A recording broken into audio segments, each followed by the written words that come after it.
I am thine, O Lord. I have heard thy voice, and it told thy love to me. Ọ̀rọ̀ kìíní lórí igi àgbélébù láti inú ìwé Luke 23:34 verse 34. Bàbá dáríjì wọn nítorí wọn kò mọ ohun tí wọ́n ń ṣe. Bàbá dáríjì wọn Father, forgive them, tí wọ́n ń ṣe. for they know not what they do. Ẹ wo ẹni tó wà nínú ìrora tó tún jẹ́ pé ohun tí ó fọ̀ jáde láti ẹnu èyí láti dáríjì àwọn tí ó ṣẹ̀. Ẹ wo ẹni tó wà nínú ìrora tí kò wò pé ẹni tí òun ò ṣẹ̀ wọ́n, ẹni tí kò ṣẹ̀ wọ́n, tí kò rò wọ́n, tó tún ṣiṣẹ́ ìyanu nínú wọn, síbẹ̀ wọ́n fìyà jẹ, wọ́n parọ́ mọ́ pẹ̀lú gbogbo ìrora yẹn náà, kò wò pé kóun bínú, kóun lanu kílẹ̀ kó gbé wọn nì àbí kóun pàṣẹ kí iná jó wọn, síbẹ̀ ó tún tọrọ ìdáríjì ẹ̀ṣẹ̀ fún wọn ni lórí igi àgbélébù pẹ̀lú gbogbo ìrora náà ṣe pọ̀ tó. Èmi àti ìwọ tí inú bá ń bí wa, báwo la ṣe ń ṣe? Ṣá máa fi bínú sọ̀rọ̀ ni? Ṣé ọ̀rọ̀ tá bá sọ ọ̀rọ̀ tí a lè kó jẹ ni àbí tí a lè kó jẹ? Pẹ̀lú gbogbo ìyanu tó ṣe fún ọ, pẹ̀lú gbogbo rọ́tọ̀ wa, wọ́n fìyà jẹ, wọ́n lù wọ́n tutọ́ sí lára, wọ́n tún kọ́ má àgbélébù, síbẹ̀ ó tún tọrọ ìdáríjì fún wọn. Bí ìwé orin sí Genesis 50 ó ní ìwọ tó ń bẹ̀bẹ̀ fún ọ̀tá rẹ̀ lórí igi àgbélébù wípé fi jì wọ́n bàbá, ó tún ń bẹ̀bẹ̀ fún ọ̀tá rẹ̀. Èmi àti wọ́n gẹ́gẹ́ bí ọmọlẹ́yìn Kristi, báwo la ṣe ń ṣe? Ẹ̀kọ́ wo la kọ́ nínú èyí? Ó yẹ kí a mọ̀ pé ọ̀tá wa inú báwọn ló ń bí wa, ká má fi bínú sọ̀rọ̀, ká má sọ̀rọ̀ òdì sí wọn gẹ́gẹ́ bí Kristi ṣe ti kọ́ wa. Àdúrà tí màá gbà ní wípé ẹ̀mí ìkọ́ni àti ìkọ́ni Ọlọ́run ó máa wà pẹ̀lú wa lórúkọ Jésù Kristi Olúwa wa. Nearer, nearer, blessed Lord, to thy precious bleeding side. Ọ̀rọ̀ kejì lórí igi àgbélébù. Luke 23:43. Fi ìwé fún ọ pé lóòótọ́ ni mo wí fún ọ, lónìí ni ìwọ ò wà pẹ̀lú mi ní Paradísì. Jésù ní fún olè àpọ́tù wípé lóòótọ́ ni ìwọ yóò pàdé ní Paradísì. Ní ẹsẹ̀ yìí, like ó kọ́ wa ní pé káyé máa fi ojú tẹ́ńbẹ́lẹ́ yìí. Tó bá jẹ́ pé olè àpọ́tù ojú tẹ́ńbẹ́lẹ́ Jésù lórí igi àgbélébù bí olè àpọ́tù ṣe sọ, kò lè rí àánú torí gbà lórí ọ̀dà, ojú rere torí gbà lọ́dọ̀ Ọlọ́run lórí igi àgbélébù lórí ọ̀dà.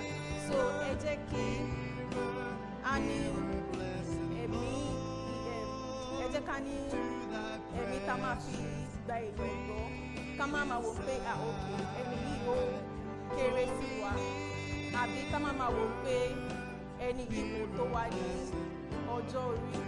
Téèyàn bá sọ pé òkè báyìí wọ́n máa ká dárí ká fọ́ọ̀lù ẹ̀, kì wá ṣe pé ká máa wò pé òkè ẹni yìí lò kọ́ tó like mi ò lè fọ́ọ̀lù ẹ̀ àbí mi ò lè bá lọ.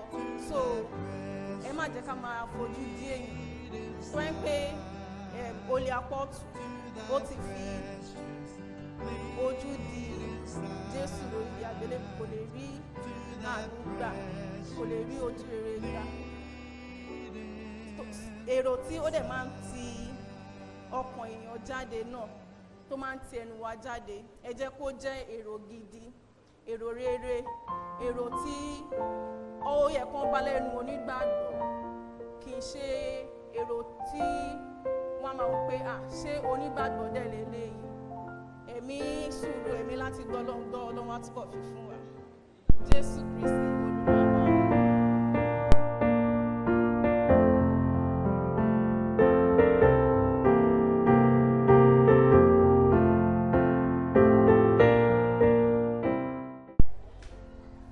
kẹta lórí igi àgbélébù òun la máa rí nínú ìwé Jòhánù 19:26-27.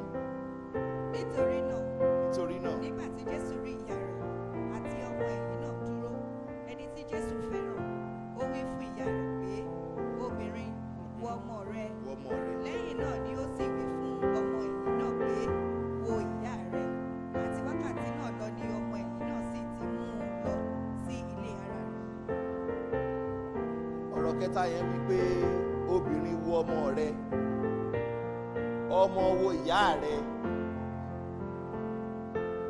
ṣe rí pé ọ̀rọ̀ kẹta yòówù tó lágbára díẹ̀ ni.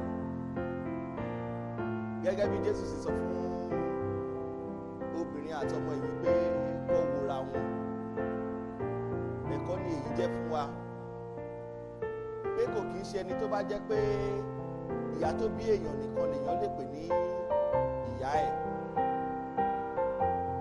bí o bá ti lè fẹ́ ìyá rẹ, bẹ́ẹ̀ ló gbọ́dọ̀ ti fẹ́ àwọn tó ti tó gẹ́gẹ́ bí ìyá. bó ṣe yẹ kó rí nìyẹn. nínú ìwé yẹn wọ́n dẹ̀ sọ pé nígbà tọmọ ìyẹn mú ìyá yẹn dé ló lọ lù ú, wọn ló fìyà jẹ, wọn ló kú.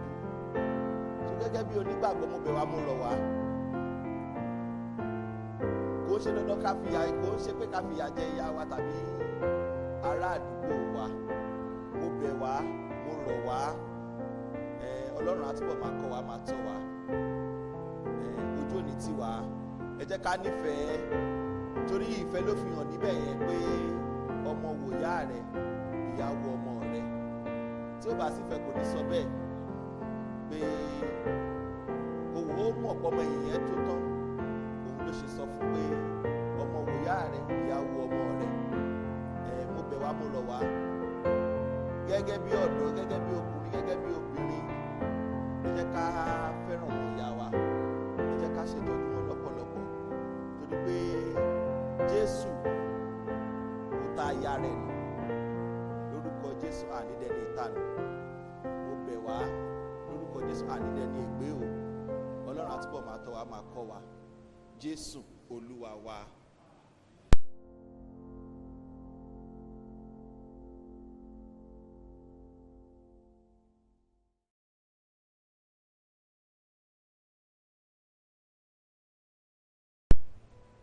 ọ̀rọ̀ kẹrin lórí igi àgbélébù la ó rí nínú ìwé Mark chapter 15 verse 34. Ní wákàtí kẹsàn-án ni Jésù sì kígbe lókè ní ohùn rárá wípé, Eloi, Eloi, lama sabachthani. Ìtumọ̀ èyí tí ń jẹ́, Ọlọ́run mi, Ọlọ́run mi, èṣe tí ìwọ fi kọ̀ mí sílẹ̀. Jésù dáhùn, ó ní pé Ọlọ́run mi, Ọlọ́run mi, èṣe tí ìwọ fi kọ̀ mí sílẹ̀. torí pé ní wákàtí yẹn Jésù ti rò ó pin, torí pé ó mọ̀ pé òun wà nínú ìṣòro. ó dẹ̀ ti wò ó pé at this point o, kí ló tún kù? ó ti wò ó pé òun wà ìjìyà, ó wò ó pé ìyà yìí pọ̀. ó ti ro gbogbo ẹ̀ pé ó má dàgbà pé tá a bá wà nínú ìṣòro, tá a bá ń gbàdúrà, tí a bá tètè rí èsì, a máa ń wò ó pé Ọlọ́run mi, ṣé ò gbóhùn mi ni? ṣé ò gbọ́ nǹkan tí mò ń sọ ni? àbí kí ló wá dé títí tí ọ̀dọ̀ òun ṣe wá rí báyìí? àbí kí ló wá dé títí òun ṣe wá rí báyìí? nítorí Ọlọ́run sọ nínú ìwé mi, ó sọ wípé bí ọ̀run àti ayé bá ń kọjá lọ, ó ní kínkínní nínú ọ̀rọ̀ òun kì yóò lọ láláìṣẹ. a ti kọ́ nínú ìrìn àjò Jésù wípé bó ṣe máa rìnrìn àjò ẹ̀ nìyẹn. bẹ́ẹ̀ ni a ti nínú ìwé wa, ó sọ pé bí yóò ti wù kí òòrùn kó mú tó, sọ́mọ̀ dúdú díẹ̀ ló wà. a lè sọ pé kí gbogbo nǹkan kó máa dùn fún wa. Ọlọ́run fi gbogbo àwọn nǹkan yẹn, ó fi ń tẹ́sítì ìgbàgbọ́ wa ni. ní pọ́ìntì Jésù wà yẹn, ó ti rò pé Ọlọ́run mi, ó ti rò pé ó ti tán, ó ti rò pé ìṣòro yẹn, ìnira yẹn ti pọ̀ jù, ìṣòro yẹn ti pọ̀ jù fún, ló ti rò ó pin níbẹ̀ wípé Ọlọ́run mi, èṣe tí ìwọ fi kọ̀ mí sílẹ̀. mo gbà gbàdúrà wípé ọlọ́run ò ní kọ̀ wá sílẹ̀ nínú ìṣòro kí ìṣòro, nínú ìdààmú kí ìdààmú tá lè wà, ohunkóhun tá lè máa pass through. Mo gbàdúrà wípé ọlọ́run ò ní fi wá sílẹ̀, ẹ̀mí ọlọ́run ò ní kọ̀ wá sílẹ̀. Bàbá dẹ̀ ṣe ń pè é bẹ́ẹ̀ ló ṣe máa jẹ́ wa. Jésù Kristi Olúwa wa. Draw me nearer, nearer, blessed Lord, to the cross where thou hast died. Ọ̀rọ̀ karùn-ún lórí igi àgbélébù. Jòhánù 19:28. lẹ́yìn èyí bí jésù ti mọ̀ pé Jésù ti mọ̀ a ti parí ohun gbogbo tán parí ohun tán. kí ìwé mímọ́ lè bá ṣẹ ó wí pé òǹgbẹ ń gbẹ mí. òǹgbẹ ń gbẹ mí. Nǹkan tí Jésù bá wa sọ ní ẹsẹ̀ wúrà yìí ó lọ ní ọ̀nà méjì. Àkọ́kọ́, lẹ́yìn gbogbo ìyà tí a fi jẹ bàbá wa Jésù Kristi Olúwa wa, ó rẹ̀ ẹ́, ìgbẹ́ sì gbẹ́. Ìkejì, òǹgbẹ tó gbẹ́ ní pé òǹgbẹ nǹkan ayọ̀, òǹgbẹ nǹkan ògo, àkókò ògo ẹ̀ sì dé. Ó ti ṣe iṣẹ́, ó ti wá jí iṣẹ́ tí bàbá rán, ó sì ti jẹ lájẹyè. Wọ́n fẹ́ bèèrè lọ́wọ́ èmi àti rẹ, òǹgbẹ kí ló máa ń gbẹ ọ́? Ṣé òǹgbẹ nǹkan tó dára ni àbí òǹgbẹ nǹkan tí ò dára? Ṣé òǹgbẹ ìka ni àbí òǹgbẹ ohun rere? Ẹ jẹ́ ká máa dùn láti máa ṣe ohun rere ní gbogbo ìgbà, nítorí pé àmọ́ ìgbà tí ọlọ́jọ́ máa dé. Ìgbà tí ọlọ́jọ́ dé bá olùgbàgbọ́ wa, olùgbàlà wa, ẹni tí Ọlọ́run rán wá sí ayé láti wá kú fún ẹ̀ṣẹ̀ wa, òǹgbẹ ló gbẹ. Lágbára lọ́wọ́ Ọlọ́run á máa fi òǹgbẹ ìyè gbẹ wá. Ó sọ nínú ìwé mímọ́ rẹ̀ nínú Jòhánù 17, ó wí pé ẹnikẹ́ni tí òǹgbẹ bá gbẹ kí ó wá, òun yóò fún ní omi ìyè. Ẹ yẹ ká máa dùn láti máa ṣe ohun rere, kí ohun rere kó máa gbẹ wá ní gbogbo ìgbà. Ọlọ́run yóò sì máa gbàdúrà wa. Jésù Olúwa wa, àmín.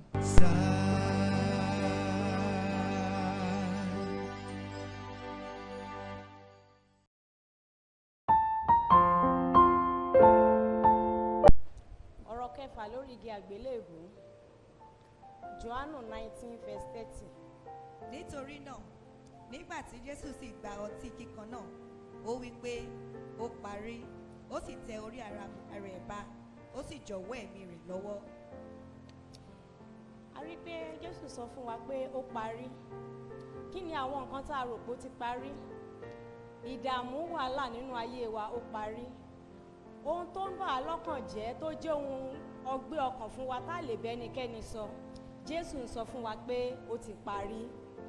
Kí ni nǹkan tá a ti ẹ̀wà ń rò tẹ́ pé a máa wò pé àmì tí ẹ fẹ́ lọ sílé Ọlọ́run àti pé gan kò tí ì dá wa lóhùn? Jésù ń jẹ́ kó yé wa pé ó ti parí. Gbogbo wàhálà ìdààmú nínú ayé wa, nínú ayé ọmọ, ó ti parí. Mo wá gbà á ládùúrà pé 40 days and nights kò ní lọ lásán nínú ayé wa. Ogun tí Ọlọ́run ti ṣẹ́ nínú 40 ọ̀sán àti 40 òru kò ní padà gbérí mọ́, torí a gbàgbọ́ nínú ọ̀rọ̀ Olúwa. Jésù Kristi tó kó gbogbo ẹ̀ṣẹ̀ aráyé lọ, ó ní ikú oró tí ń bá kú, iye ẹ̀ṣẹ̀ tí a bá jẹ, gbogbo rẹ̀ ló ti kó lọ.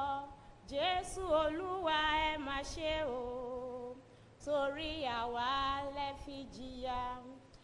Bàbá, màmá, ẹ̀gbọ́n, dádì, àbúrò, mo ń fi yé wa wípé Jésù Kristi tí gbogbo wa ṣe ìgbẹ́kẹ̀lé lórí, ó jẹ́ kó yé wa lénìí pé gbogbo wàhálà ilé ayé wa ti parí. Ó dẹ̀ ti rí bẹ́ẹ̀.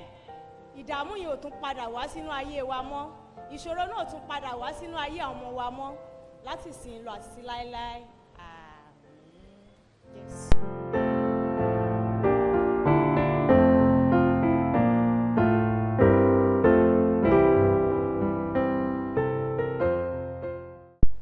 Ọ̀rọ̀ keje lórí àgbélébù.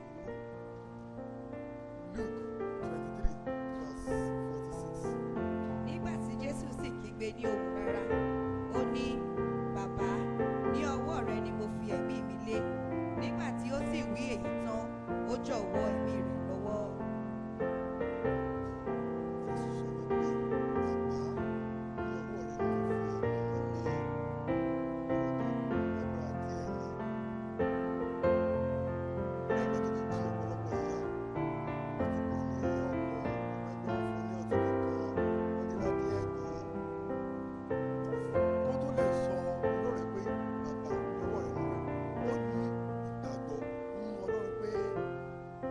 fi ẹ̀mí òun lé ọwọ́ Ọlọ́run kò sí ohun tó máa ṣe. Lóòótọ́ ara lè ti jìyà ṣùgbọ́n ẹ̀mí òun ó safe ní ọwọ́ Ọlọ́run. Nítorí ló ṣe fi sí ọwọ́ Ọlọ́run gẹ́gẹ́ bí onígbàgbọ́. Kò sí ọ̀tá lè máa pa ṣùṣù, kò sí ọ̀tá lè máa là kọjá. Jésù kìí là tó jù yẹn kọjá. Ó lè nígbàgbọ́ nínú Ọlọ́run tó lè fi ló ti fi jọ̀wọ́ ẹ̀ ló fi ẹ̀mí ẹ̀ ní ọwọ́ Ọlọ́run. Ẹ ká nígbà pé kò sí ọ̀tá mo lè là kọjá, gbogbo ayé ò lè borí mi. Kò sí ọ̀tá mo lè máa là kọjá, ẹ̀mí mi ò lè bọ́ sọ́wọ́ ogun ayé.